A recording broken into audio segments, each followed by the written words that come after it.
Welcome to our channel. Don't forget to like and subscribe. హిమాలయాల అడుగున మంచుతో కప్పబడ్డ గ్రామంలో అరుణ్ అనే బాలుడు జీవించేవాడు.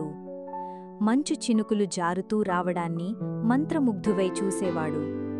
ఆ చిన్నారి ముఖంలో అమాయకపు చిరునవ్వు మెరిసేది.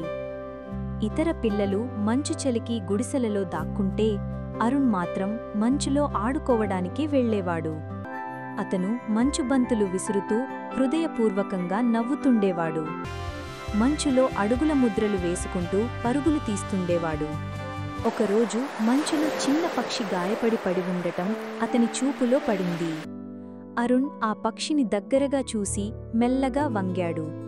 దానిని చూడగానే అతని హృదయంలో బాధ కలిగి కన్నీళ్లతో పక్షిని జాగ్రత్తగా ఎత్తుకున్నాడు.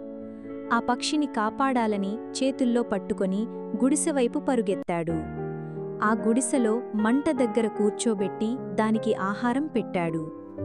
రోజురోజుకి దానిని జాగ్రత్తగా చూసుకునేవాడు. ఒకరోజు ఆ పక్షికి పూర్తిగా నయమయ్యింది. దాని రెక్కలు కొడుతూ లేస్తుండటాన్ని చూసి అరుణ్ సంతోషంతో చప్పట్లు కొట్టాడు. ఉదయాన్నే పక్షిని తన చేతుల్లోకి తీసుకున్నాడు. మంచు మైదానంలో దానిని ఆకాశంలోకి విడిచిపెట్టాడు. పక్షి కొద్దిసేపు అతని భుజంపై కూర్చుని మళ్లీ ఎగిరిపోయింది.